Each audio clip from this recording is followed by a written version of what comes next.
Hi, ನಾನು Sandeep from tech in Kannada. ಎಲ್ರಿಗೂ ಇವತ್ತಿನ ಬುಧವಾರದ ಟೆಕ್ ನ್ಯೂಸ್ಗೆ ಸುಸ್ವಾಗತ. ಬನ್ನಿ ಡೈರೆಕ್ಟಾಗಿ ಇವತ್ತಿನ ಟೆಕ್ ನ್ಯೂಸನ್ನು ಶುರು ಮಾಡೋಣ.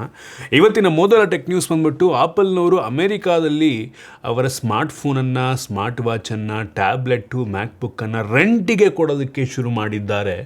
ಪ್ರೈಸು ಒಂದು ಲೆವೆಲ್ಗೆ ರೀಸನಬಲ್ ಆಗಿದೆ ಅಂತ ಅನ್ನಿಸ್ತಾ ಇದೆ. ಐಫೋನ್ನ ನೀವು ರೆಂಟ್ ಮಾಡ್ತೀರಾ ಅಂತ ಅಂದರೆ ತಿಂಗಳಿಗೆ ಹತ್ತತ್ರ $1,800 ಆಗುತ್ತೆ, ಆಯಿತಾ. ಅದು ಮೋಸ್ಟ್ಲಿ ಬೇಸ್ ಐಫೋನ್ 17 ಇರಬಹುದು, ಆಯಿತಾ. ಮತ್ತು ಆಪಲ್ ವಾಚ್ ನೀವೇನಾದರೂ ರೆಂಟ್ ಮಾಡ್ತೀರಾ ಅಂದರೆ ತಿಂಗಳಿಗೆ $1,200. ಇನ್ನು ನೀವೇನಾದರೂ ಮ್ಯಾಕ್ಬುಕ್ ಅಥವಾ ಟ್ಯಾಬನ್ನು ನೀವು ರೆಂಟ್ ಮಾಡ್ತೀರಾ ಅಂದರೆ ಅದು ಸ್ವಲ್ಪ ಜಾಸ್ತಿ ಆಗ್ಬೋದು. 2,500 3,000 ತನಕ ಆಗಬಹುದು, ಆಯಿತಾ. ಈ ಆಪಲ್ ವಾಚು, ಐಫೋನ್ ಎಲ್ಲದನ್ನು ಮಿನಿಮಮ್ ನೀವು 1 ವರ್ಷ ಅಂದರೆ 12 ತಿಂಗಳು ರೆಂಟ್ ಮಾಡಬೇಕಾಗತ್ತೆ. ಅಥವಾ 2 ವರ್ಷದ ಆಪ್ಷನ್ ಸಹ ಇದೆ, 24 ತಿಂಗಳು. ಈ ಮ್ಯಾಕ್ಬುಕ್ ಎಲ್ಲನೂ ಮಿನಿಮಮ್ 2 ವರ್ಷ ಅಥವಾ 3 ವರ್ಷ ರೆಂಟ್ ಮಾಡಬೇಕಾಗುತ್ತೆ. ಆಮೇಲೆ ಅಂದರೆ ಆ ಒಂದು ಪೀರಿಯಡ್ ಮುಗಿದ ಮೇಲೆ ನೀವು ಬೇಕಾದ್ರೆ ಇಟ್ಕೋಬೋದು, ರಿಮೈನಿಂಗ್ ದುಡ್ಡನ್ನು ಕೊಟ್ಬಿಟ್ಟು, ಅಥವಾ ಅವರಿಗೆ ಆ ಫೋನ್ನ ರಿಟರ್ನ್ ಮಾಡ್ಬೋದು. ಅವ್ರದ್ದೇನೋ AT&T ಅಥವಾ ಅವ್ರದ್ದೇನೋ ನೆಟ್ವರ್ಕ್ ಪ್ರೊವೈಡರ್ದೇನೋ ಪೋಸ್ಟ್ ಪೇಡೆಲ್ಲ ಇರಬೇಕು ಅಂತ ಏನೇನೋ ಕೆಲವೊಂದು ಕಂಡೀಷನ್ಸ್ಗಳಿದ್ದಾವೆ. ಎಲ್ರಿಗೂ ಕೊಡಲ್ವಂತೆ, ವೆರಿಫೈ ಮಾಡಿ ಎಲಿಜಿಬಲ್ ಇದ್ದರೆ ಮಾತ್ರ ಕೊಡ್ತಾರಂತೆ. ನಮ್ಮ ದೇಶದಲ್ಲಿ ಈ ಒಂದು ಏನು ಆಪಲ್ನವ್ರು ರೆಂಟ್ ಕೊಡ್ತಾ ಇದ್ದಾರೆ ಅದು ಶುರು ಆಗದೇ ಇರ್ಬೋದು, ಬರದೇ ಇರ್ಬೋದು ನಮ್ಮ ದೇಶಕ್ಕೆ. ಬರೋ ಡೌಟೇ, ಆಯಿತಾ. ನಮ್ಮ ಜನಗಳಿಗೆ ಗೊತ್ತಲ್ಲ, ಸಿಕ್ಬಿಟ್ರೆ ಹೊಗೆ ಹಾಕ್ಸ್ಬಿಡ್ತಾರೆ ಫೋನ್ನ. ರೆಂಟ್ ಅಂದ್ರೆ ಎತ್ಕೊಂಡು ಮಾಯ ಆಗ್ಬಿಟ್ರೆ ಏನು ಮಾಡ್ತೀರಾ? ಸೊ ನಮ್ಮ ದೇಶದಲ್ಲಿ ಅದು ಮ್ಯಾನೇಜ್ ಮಾಡೋದು ಕಷ್ಟ. ಸೊ ಅದರಿಂದ ನಮ್ಮ ದೇಶದಲ್ಲಿ ಬರಲ್ಲ ಅಂತ ಕಾಣುತ್ತೆ. ಇನ್ನು ಮುಂದಿನ ಟೆಕ್ ನ್ಯೂಸ್ ಬಂದ್ಬಿಟ್ಟು ನಮ್ಮ ಸರ್ಕಾರದವರು $10 ಮತ್ತು $20 ಪ್ಲಾಸ್ಟಿಕ್ ನೋಟನ್ನು ಟೆಸ್ಟ್ ಮಾಡ್ತಾ ಇದ್ದಾರಂತೆ.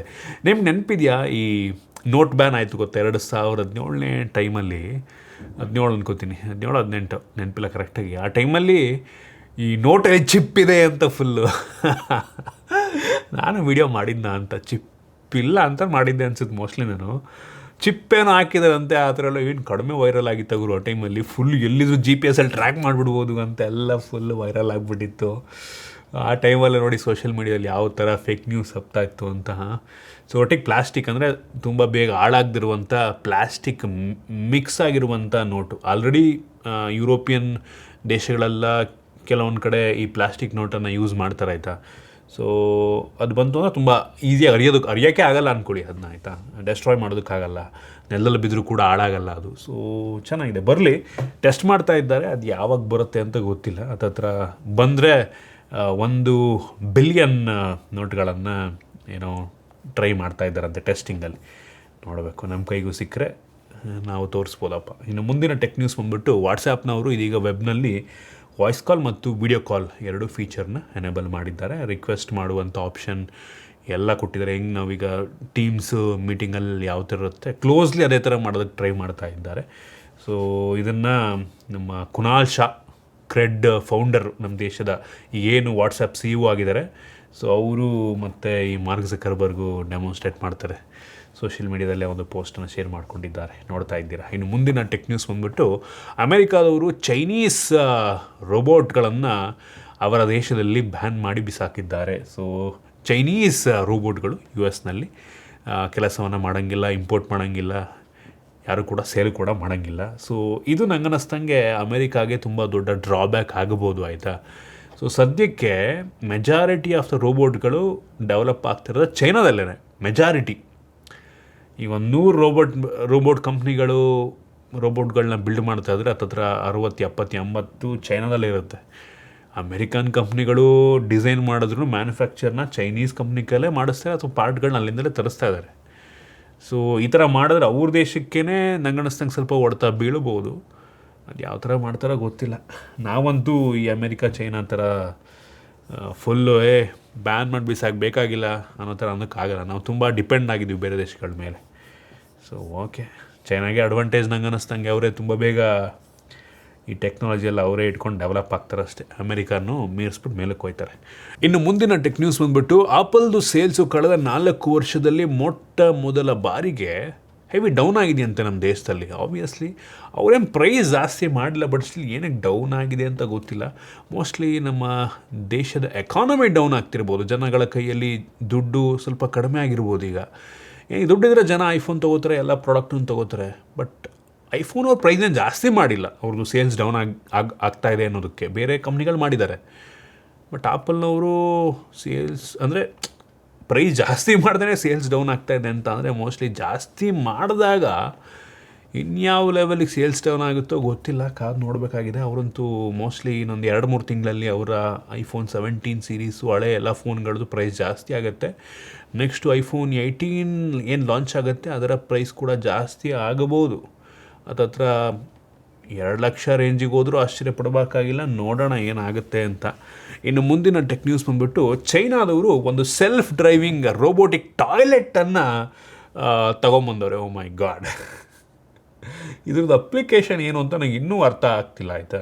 ಸೊ ಸೆಲ್ಫ್ ಡ್ರೈವಿಂಗ್ ಟಾಯ್ಲೆಟ್ ಅದೇ ನಿಮ್ಮನ್ನು ಹುಡ್ಕೊಂಡು ಬಂದ್ಬಿಡುತ್ತೆ ನೀವಿರೋ ಜಾಗಕ್ಕೆ. ಇದಕ್ಕೆ ಹತ್ತತ್ರ 4 ಲಕ್ಷ ರೂಪಾಯಿ ಆಗಿತ್ತಂತೆ. ಕ್ರೇಜಿ ಇವರು.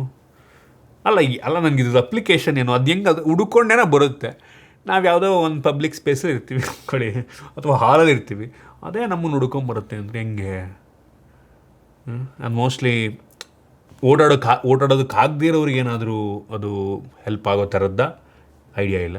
ಮೋಸ್ಟ್ಲಿ ಬೆಡ್ ರಿಡನ್ ಆಗಿರ್ತಾರೆ, ಓಡೋದಕ್ಕಾಗ್ತಿಲ್ಲ. ಅದು ಬಂದುಬಿಟ್ಟು ನಿಮ್ಮ ಪಕ್ಕ ಇದ್ಕೊಳ್ಳುತ್ತೆ, ನೀವು ಬಂದು ಅದ್ರ ಮೇಲೆ ಕೂತ್ಕೊಂಡು ಅದು ನಿಮ್ಮನ್ನು ಟಾಯ್ಲೆಟಿಗೆ ಕರ್ಕೊಂಡೋಗಿ ಅಲ್ಲಿ ಎಲ್ಲ ಏನಪ್ಪ ನಂಗೆ ಐಡಿಯಾ ಇಲ್ಲ. ಹಂಗೆ ಏನು ಅಪ್ಲಿಕೇಶನ್ ಅಂತ ಅವರೇ ಹೇಳಬೇಕು. ಇದರೊಳಗಡೆ ಲೈಡಾರ್ ಎಲ್ಲ ಏನೋದಿ ಅಂತಪ್ಪ, ಅಲ್ಟ್ರಾಸಾನಿಕ್ ಸೆನ್ಸಾರ್ಸು ಲೈಡಾರ್ ಎಲ್ಲ ಇದೆಯಂತೆ, ಸೆನ್ಸ್ ಮಾಡ್ಕೊಂಡು ಫುಲ್ ನಿಮ್ಮ ಹತ್ರಕ್ಕೆ ಬರುತ್ತಂತೆ. ಕ್ರೇಜಿ. ಫ್ಯೂಚರ್ನಲ್ಲಿ ಇನ್ನೂ ಏನನ್ನು ನೋಡಬೇಕೋ ಗೊತ್ತಿಲ್ಲ. ಇನ್ನು ಮುಂದಿನ ಟೆಕ್ ನ್ಯೂಸ್ ಬಂದುಬಿಟ್ಟು SK ಹೈನಿಕ್ಸ್ ಅವರು ಇನ್ನು ಕೆಲವು ದಿನಗಳಲ್ಲಿ ಈ ವರ್ಷದಷ್ಟರಲ್ಲೇ ಅವ್ರದ್ದು LPDDR6 ಮೊಬೈಲ್ ರ್ಯಾಮ್ಗಳನ್ನ ತೊಗೊಂಬರ್ತಾರಂತೆ. ಸೊ ಆದಷ್ಟು ಬೇಗ ನಾವು ನಮ್ಮ ಸ್ಮಾರ್ಟ್ಫೋನ್ಗಳಲ್ಲಿ LPDDR6 ರ್ಯಾಮನ್ನು ನೋಡ್ತೀವಿ. ಮೋಸ್ಟ್ಲಿ ಈ ಶಾಮಿ MI ಕಂಪ್ನಿನವರೇ ಈ LPDDR6 ರ್ಯಾಮನ್ನು ಫಸ್ಟ್ ಅವ್ರ ಫೋನಲ್ಲಿ ಯೂಸ್ ಮಾಡ್ಬೋದು, ಆಯಿತಾ. ಸೊ ಮಾಸ್ ಪ್ರೊಡ್ಯೂಸ್ ಮಾಡ್ತಾರಂತೆ. ಸೊ ಇದಾದಮೇಲೆ ಮೋಸ್ಟ್ಲಿ ಐ ಹೋಪ್ ರ್ಯಾಮ್ದು ಸ್ಟೋರೇಜ್ ಪ್ರೈಸ್ ಎಲ್ಲ ಫುಲ್ ಕಡಿಮೆ ಆಗುತ್ತೆ ಅಂತ. ಸೊ ಮೈಕ್ರಾನ್ ಅವರು, ಸ್ಯಾಮ್ಸಂಗ್ ಅವರು ಪ್ರೈಸನ್ನು ಕಡಿಮೆ ಮಾಡೋ ಥರ ಏನು ಕಾಣ್ತಿಲ್ಲ. ಇತ್ತೀಚೆಗೆ ಸ್ಮಾರ್ಟ್ಫೋನ್ ಕಂಪ್ನಿಗಳು ಕೆಲವೊಂದು ಚೈನೀಸ್ ರ್ಯಾಮ್ ಸ್ಟೋರೇಜ್ ಚಿಪ್ಪನ್ನು ಕೂಡ ಯೂಸ್ ಮಾಡೋಕ್ಕೆ ಟ್ರೈ ಮಾಡ್ತಾಯಿದ್ದಾರೆ. ಸೊ ನೋಡಬೇಕು, ಒಟ್ಟಿಗೆ ಪ್ರೈಸ್ ಕಡಿಮೆ ಆಗಿಲ್ಲ ಅಂದರೆ ತುಂಬ ಹೊಡ್ತಾ ಬೀಳುತ್ತೆ ಈ ಒಂದು ಇಂಡಸ್ಟ್ರಿಗೆ. ಇನ್ನು ಮುಂದಿನ ಟೆಕ್ ನ್ಯೂಸ್ ಬಂದುಬಿಟ್ಟು ಆಪಲ್ನವರು ನೆಕ್ಸ್ಟ್ ಲಾಂಚ್ ಮಾಡುವಂಥ ಐಫೋನ್ 20, ಅದು ಯಾವಾಗ ಬರುತ್ತೋ ಗೊತ್ತಿಲ್ಲ, ಐಫೋನ್ 20 ರೂಮರ್ಸ್ಗಳ ಪ್ರಕಾರ 2027 ಮುಂದಿನ ವರ್ಷ ಈ ಐಫೋನ್ 20 ಬರುತ್ತೆ ಅಂತ ಹೇಳಲಾಗ್ತಾಯಿದೆ, ಆಯಿತಾ. ಸೊ ಈ ಐಫೋನ್ 20 ಕರ್ವ್ ಡಿಸ್ಪ್ಲೇ ಇರುತ್ತಂತೆ. ಇದರಲ್ಲಿ curve display full almost bezelless curve display. So ಇತ್ತೀಚೆಗೆ ಎಲ್ಲ ಆ್ಯಂಡ್ರಾಯ್ಡ್ ಸ್ಮಾರ್ಟ್ಫೋನ್ ಕಂಪ್ನಿಗಳು ಬ್ಯಾಕ್ ಟು ಪೆವಿಲಿಯನ್ ಅಂತ ಫ್ಲ್ಯಾಟ್ ಡಿಸ್ಪ್ಲೇಗೆ ಹೋಗಿದ್ದಾರೆ. ಸೊ ಆಪಲ್ನವರು ಒಂದು ಕರ್ವ್ ಡಿಸ್ಪ್ಲೇ ತಂದರು ಅಂತ ಅಂದರೆ ನಂಗೆ ಅನ್ನಿಸ್ದಂಗೆ ಬೇರೆ ಒಂದು ಏನು ಸ್ಯಾಮ್ಸಂಗ್ ಆಗಿರಲಿ ಅಥವಾ ಬೇರೆ ಸ್ಮಾರ್ಟ್ಫೋನ್ ಕಂಪ್ನಿಗಳು ಕೂಡ ಮತ್ತೆ ರಿವರ್ಸ್ ಹೊಡಿಬೋದು, ಮತ್ತೆ ಕರ್ವ್ ಡಿಸ್ಪ್ಲೇನ ತಗೊಂಬರ್ಬೋದು ನಂಗೆ ಅನ್ನಿಸ್ದಂಗೆ. ಏನಕ್ಕೆ ಎಲ್ಲರೂ ಕೂಡ ಆಪಲ್ ಏನು ಮಾಡುತ್ತೆ ಅದನ್ನೇ ಕಾಪಿ ಮಾಡೋಕ್ಕೆ ಟ್ರೈ ಮಾಡ್ತಾರೆ. ಸೊ ಅದಾಗಬಹುದು, ನೋಡೋಣ. ಸೊ ಇದೇನು ಸ್ಪೆಷಲ್ ಎಡಿಷನ್ ಅಂತ ಲಾಂಚ್ ಮಾಡ್ತಾರೆ ಆಪಲ್ನವರು ಅಂದರೆ 20 ವರ್ಷ ಆಗ್ತಾಯಿದೆ ಅದಕ್ಕೋಸ್ಕರ. ಅಂದರೆ ಐಫೋನ್ ಶುರುವಾಗಿ 20 ವರ್ಷ ಆಗ್ತಾಯಿದೆ. ಅದು ಆ ಸ್ಪೆಷಲ್ಗೋಸ್ಕರ ಏನಾದರೂ ಒಂದು ಈ ಫೋನ್ನ ಲಾಂಚ್ ಮಾಡ್ತಾರಾ ಏನೂ ಐಡಿಯಾ ಇಲ್ಲ. ಪ್ರೀವಿಯಸ್ಲಿ ಆಪಲ್ನವರು ಐಫೋನ್ ಎಕ್ಸ್ ಅಂತ ಒಂದು ಫೋನ್ ಲಾಂಚ್ ಮಾಡಿದರು, 10 ವರ್ಷ ಆಗಿತ್ತು ಆ ಟೈಮಲ್ಲಿ ನಂಗೆ ಅನ್ನಿಸ್ದಂಗೆ. ಐಫೋನ್ ಎಕ್ಸ್ ಬಂದಾಗ ಮೋಸ್ಟ್ಲಿ 10 ವರ್ಷ ಆಗಿತ್ತು. ಸೊ ಇದು ಮೋಸ್ಟ್ಲಿ ಐಫೋನ್ 20 ಅಂತ 20 ವರ್ಷದ ಸ್ಪೆಷಲ್ಲಿಗೆ ಈ ಥರ ಒಂದು ಲಾಂಚ್ ಮಾಡಬಹುದೇನೋ, ನೋಡೋಣ ಒಟ್ಟಿಗೆ ಏನು ಮಾಡ್ತಾರೆ ಅಂತ. ಇನ್ನು ಮುಂದಿನ ಟೆಕ್ ನ್ಯೂಸ್ ಬಂದುಬಿಟ್ಟು ಇನ್ನೂ ಕೆಲವು ದಿನಗಳಲ್ಲಿ ಹಾನರ್ ರೋಬೋಟ್ ಫೋನ್ ಅಂದರೆ ಗಿಂಬಲ್ ಕ್ಯಾಮ್ರಾ ಇರುವಂಥ ಫೋನು ತೋರಿಸ್ತಾ ಇದ್ದೀನಿ. ಇಮೇಜ್ನ ತುಂಬ ವೈರಲ್ ಆಗ್ತಾಯಿದೆ. ಕಳೆದ 2 ವರ್ಷದಿಂದ ಇದು ಬರುತ್ತೆ ಅಂತಲೇ ವೆಯ್ಟ್ ಮಾಡ್ತಾಯಿದ್ವಿ.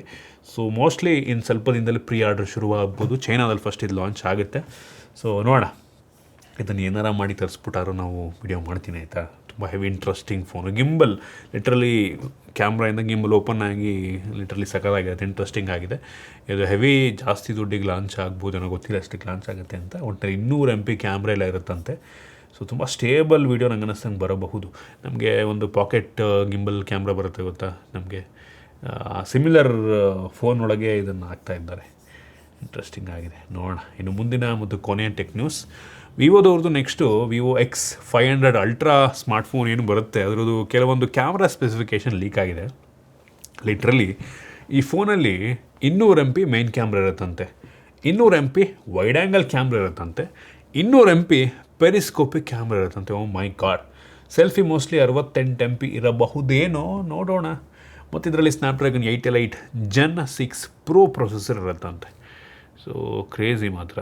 ಈ ಒಂದು ಸೆಲ್ಫಿ ಕ್ಯಾಮ್ರಾ 68 MBದು 1:1. ಈ ಆಪಲ್ನಲ್ಲಿ ಸೆಂಟ್ರಲ್ ಸ್ಟೇಜ್ ಕ್ಯಾಮ್ರಾ ಹೆಂಗಿದೆ ಸಿಮ್ಲರ್ 1:1 ಕ್ಯಾಮ್ರಾ ಇದಾಗಿರುತ್ತೆ ಸೆಲ್ಫಿ ಕ್ಯಾಮ್ರಾ. ಸೊ ನೋಡೋಣ ಹೆಂಗಿರುತ್ತೆ ಅಂತ. ಯಪ್ಪ ಕ್ರೇಜಿ. ನೆಕ್ಸ್ಟ್ ಲೆವೆಲ್ ಕ್ಯಾಮ್ರಾ ಇದು ಹಾಕಬಹುದು.